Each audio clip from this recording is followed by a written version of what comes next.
nome Barra do Piraí apareceu pela primeira vez em 1843, com a compra de um sítio com esse nome na margem do rio Piraí por Antônio Gonçalves de Moraes. Conhecido como Capitão Mata-Gente, ele era o filho mais velho do Barão de Piraí. O casarão do sítio ficava onde atualmente é a Praça Oliveira Figueiredo. A construção dessa ponte foi essencial para a ocupação da região, originando o povoado de São Benedito em terras do município de Piraí. No mesmo local dessa ponte, atualmente existe uma de concreto, unindo a Rua Doutor Clodoveu à Rua Aureliano Garcia, conhecida como Rua da Estação. Na margem esquerda do rio Paraíba do Sul, nascia o povoado de Santana, pertencente ao município de Valença. Esse crescimento foi impulsionado pela instalação definitiva de José Pereira de Faro na fazenda de nome Nossa Senhora de Santana, em 1852. Pertencente a uma família de cafeicultores valencianos, mais tarde ele se tornaria o terceiro barão do Rio Bonito. A primeira construção do povoado foi um solar em frente ao rio Paraíba do Sul.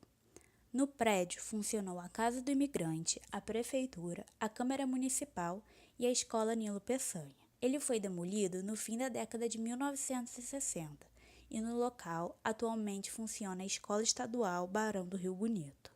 O projeto da Companhia Estrada de Ferro Dom Pedro II foi decretado em 1855 e então iniciou-se uma disputa entre a aristocracia valenciana e vassourense sobre o trajeto ferroviário a ser construído depois da Serra do Mar. O imperador ordenou um estudo para determinar o trajeto mais viável e, com bases técnicas, resolveu que a bifurcação para São Paulo e Minas Gerais seria nas proximidades da barra do rio Paraíba do Sul.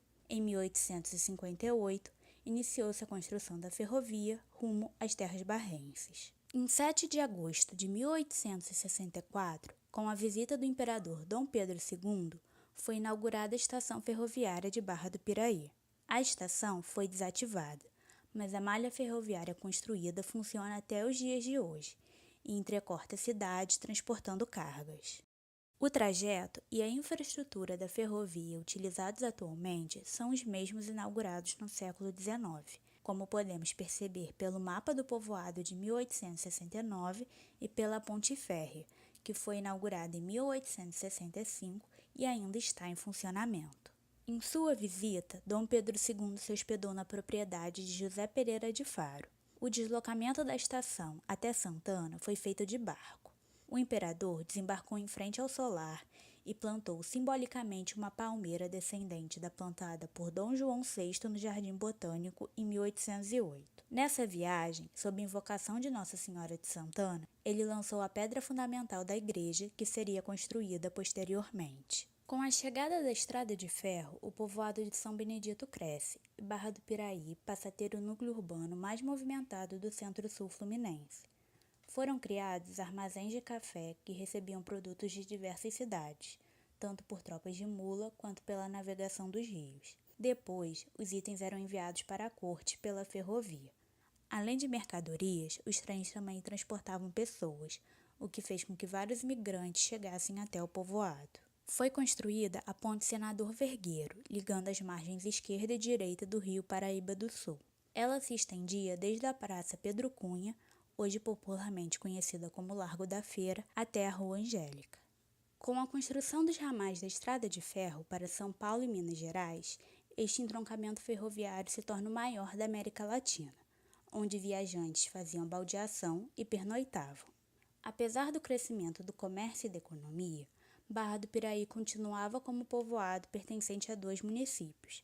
Valença e Piraí eram fortes politicamente e não desejavam a separação por causa dos lucros que a estrada de ferro rendia. Uma parte do território que viria a integrar a futura cidade pertencia ainda ao município de Vassouras. A Capela de São Benedito foi consagrada em 1879, na Praça Independência, hoje Praça Nilo Peçanha.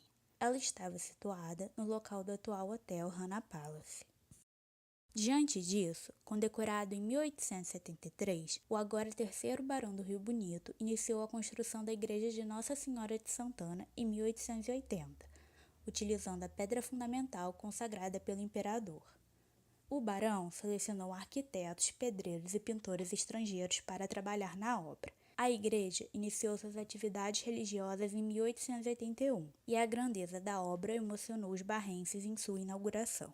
Também por iniciativa do barão, em 1884 foi construído o Beco da Carioca no povoado de Santana, o primeiro serviço de abastecimento de água de Barra do Piraí.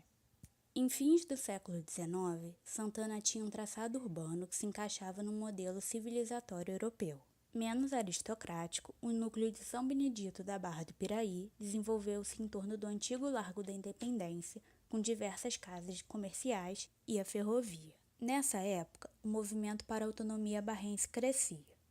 O Manifesto de 1880 traçava os objetivos para a criação do município de Barra do Piraí e apresentava a união das freguesias de Santana e São Benedito nesse propósito, apesar da rivalidade entre a população dos dois povoados. A decadência do café já atingia os fazendeiros da região. Em 1888, quando foi abolida a escravidão, muitas fazendas já haviam sido entregues aos bancos por causa de dívidas. Os municípios de Valença, Piraí e Vassouras sofreram financeiramente com a decadência cafeeira. Já a Barra do Piraí, por ser um entroncamento ferroviário e um importante entreposto comercial, não foi tão afetada. Com a proclamação da República, foi criada uma comissão no estado do Rio de Janeiro para revisar o mapa político do território fluminense. Em 10 de março de 1890, o governador do estado do Rio de Janeiro, Francisco Portela, cria o município de Barra do Piraí, o primeiro instituído pelo regime republicano. As antigas freguesias de Santana e de São Benedito da Barra do Piraí formaram o primeiro distrito, a sede da nova cidade.